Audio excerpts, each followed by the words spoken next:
So I've recorded myself creating this render right here, and I've just taken the recording, chopped it up into the 10-15 minutes that matter the most, and just explained kind of how I made this. So if you want to see me just create this thing right here, keep watching. That's what this video is.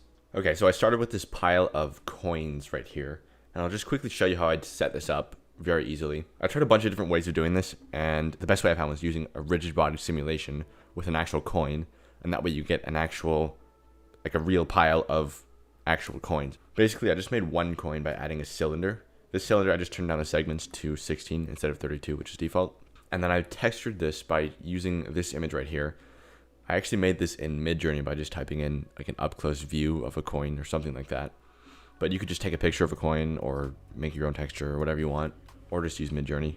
So I took that, I ran that into the base color and the roughness. This might be a little bit much on the roughness, so I can take that down a bit. But the point is, the main thing is run it to the base color and then make it metallic. And then once you have that, it's just low poly like this. Add the quick bevel, shade auto smooth, and then from here, all you do is this. Just duplicate it around a bunch of times into kind of a cluster like this. One thing to note too is for the rigid body simulation, these are actually quite large. So if I add another cube just to show you how big everything is, these are pretty ginormous. But if you have them big, I think the simulation just works better, and then you can always shrink it down at the end, which is what I did for the actual render. So anyways, once you have a few coins, you just keep duplicating this into just more and more of these, and you just keep kind of putting them into, you know, try to form a thing like this, and just kind of have it all in a position where it can fall down nicely. And then you just add a plane, regular plane. And then for this, we're going to go with the plane selected, just go object, rigid body, add passive. I might scale that up a little bit. And then for all these guys, select all these. Make sure you have at least one of them that's an active selection. So it's like orange or like brighter, the brighter selection. And then same thing, object, rigid body. This time we'll add active because I want this to fall down. And now if I just go back to the beginning, press play, it just falls into a big pile, which is exactly what I want for a pile of coins, right? So that's what I did. And then, you know, you'll have some that are rolling around. You just delete those ones. You can duplicate this upwards again, rerun the simulation over top of itself if you want. Once you want to freeze it in place, here's what you do. Select all the coins only. Go to object, rigid body, apply transformation. It won't do anything, but then you go up to object, rigid body once again, and then just hit remove. So you go apply transformation, remove, and now it's frozen in place. And what you can do is just join it into a single object. You can just hit Control J. So that's exactly what I did to make that pile of coins. I just did it with a few more of them. And then once I had one object like this, then I just took that and, you know, duplicated this around a bunch of times on the floor. And that's how I got that look of just tons of coins everywhere, you know? So that's how I did that. And then, you know, you take this and shrink it way down, obviously. So after I had that, I started this off by taking some models from my asset browser. So I didn't actually do very much modeling in this one. I think it was pretty much all just pre-made models, or models that I made in previous projects that I just saved in here. And that's why I talk about this all the time, but it's so important to do it to anytime you model something cool, to just save it to your asset browser. And that will save you so much time in future projects. So you can see me here instantly with tons of archways and, you know, a structure already set up. Here I'm just checking my reference photo. So this is just an AI generated image by FLM, and I've just been looking at that one for a while, and I wanted to try something similar. So that's kind of what I'm doing here. Didn't end up making the exact same thing, but just kind of similar result with you know, treasure everywhere. I'm just modeling some basic pieces here to you know, fill out the walls, fill out the ceiling, just get a basic kind of structure around here. Nothing crazy, but just basic bevel. Switch it over to custom, add this squiggly thing in here. I didn't actually have to do work on the texturing either, because the models I brought in already had textures. I think it was just a basic stone texture, so nothing crazy, but still nice to not have to worry about that, because I could just link the texture from the models I already had to all the new models I'm adding in, and it's already pretty much done. So yeah, just adding, you know, a back wall just to actually enclose this space and have a room to work with. Just throwing on a mirror modifier. Nothing crazy. They're all linked together right now, but I think I'll unlink it in a second. But this is a kind of messy way to do it, but for this kind of thing, it's totally fine because I'm just, you know, making a render from one single angle. So I really don't need it to look good except for from the interior. So that's why I'm not worrying about what the outside looks like at all. I just want to block off the light and make it look good from the inside. So I just deleted the world sky texture, so it's fully black in the world now. And I'm just adding an area light with just a gold-ish kind of color. Just a warm-ish color. Just above that opening there. And that's going to be my main light source. Or I guess the light was kind of weird in this one. You'll see me add more lights in a minute, but that's a good starting point. And yeah, just duplicating some of the other models I've already brought in. Just trying out different positions to put these in. I don't know if I kept these or not, but yeah, deleted them. So let's see what I do here. Took the camera, moved it to the side a little, and here I'm just trying to set up what I always do at the beginning: lighting and camera angle. Not the finalized version, but at least a rough idea of the lighting and camera angle as quickly as possible, because that kind of dictates the overall mood and the overall look of the scene more than anything else. So I'm just duplicating these coin piles around a little bit here. I only made one of these piles, and I'm just duplicating that same one over and over again. Just switching up the angle as much as I can. You know, having things overlap differently, intersect with the mesh differently, clip through the walls a little differently. But you know, I can get away with using that same model over and over again just because I'm not allowing it to look like a repeating texture, right? So every time I duplicate it, I'm switching up the angle a little bit, or switching up the way it's placed and what part's visible and what's not. And that way, I can actually get away with using it in like quite a lot of times without it looking like it's repeating over and over again. Here I'm just bringing in more geometry from my asset browser. So again, just some stuff I've made in previous projects, just going in there. And again, it's so nice to not have to worry about modeling when I'm in the mood to just make an environment and not model stuff, you know. So just some nice arches going in there, and yeah, that kind of set the mood for stuff going forward. Here I'm taking the wall piece, removing modifiers, flipping it around, and then just turning that into kind of a half ceiling. So I'm really just trying to avoid modeling as much as possible and just reusing parts that are already there or that are already done as much as I can. And that's just nice sometimes to do, to just save time and not worry about that kind of stuff. Because, you know, it's not always fun to model, and that kind of takes you out of the flow state of just making a cool render. Not all the time, but in this case, just didn't feel like it, so I didn't do it. And yeah, I'm just, you know, moving chunks around to kind of fit the place that I'm trying to make. Here I'm duplicating again, same arch, just moving it back into the wall. I just grabbed a new arch from the asset browser, and then I'm just putting that kind of in line with the other one. And that kind of just switches things up a little bit, so it's not the exact same thing over and over again.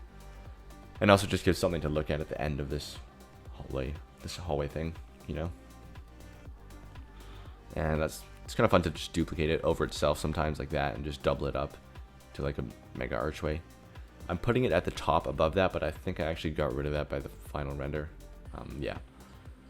Here I'm just extruding some of that upwards, or I guess I just did it with a cube instead. Just to, again, simple geometry, just to kind of map out the kind of structure I want around this place. And yeah, just doing that, and then just linking the texture from the other model that's already done to the new cube there. And yeah, pretty easy. And just adding more gold coins because I just want it to be like completely full of just treasure and gold and a ridiculous amount of coins everywhere, I guess. I like going just over the top with my renders with stuff like that, so it's always fun doing that. Here I'm just going into edit mode in one of those coin piles, selecting some of these individual coins and then just duplicating them around, like farther out on the outside. And that, when I link the other ones to this one, it'll kind of make it look like there's just coins, like small amounts of coins scattered everywhere, so there's no empty space on the floor. So you can see I'm selecting a bunch of these, and then on the last one I edited, I'm just hitting Control L, Object and Data, or Control L, Object Data, so it links the object data to that one, and it makes those small coins appear on all the other ones that I've linked to it, and that just kind of scatters them around the floor a bit more nicely. Here I'm adding a light in the end here. I just wanted like a kind of reflective or like glowing kind of look from these coins that I wasn't getting.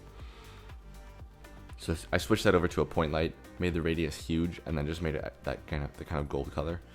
And then I layered that, just kind of put it directly on top of the brightest part of those coins there. And that I was kind of just trying to make it look like there's so much light reflecting and bouncing off of these coins and just glowing and, you know, overly gold. You can see I added a few more lights in there here, but I think I'm not sure if I actually used those in the final render, but it's the same exact thing of just adding point lights, making them gold. And you'll see me change this setting here. That multiple importance checkbox I just checked, that will make it not reflect all weird on the floor. You can see what that's doing. If you have that on, you'll get like a circular reflection, because I'm making the floor pretty reflective here. So if I make it like very low roughness, that light will just be a circular reflection on the floor. So you can get rid of that by changing that multiple importance checkbox. You just uncheck it. And again, adding more coins. I think I was doing that throughout the entire process, because it just, every time I added more, it looked better, so I kept doing it. Here I'm just adding some ancient pots, just from my asset browser.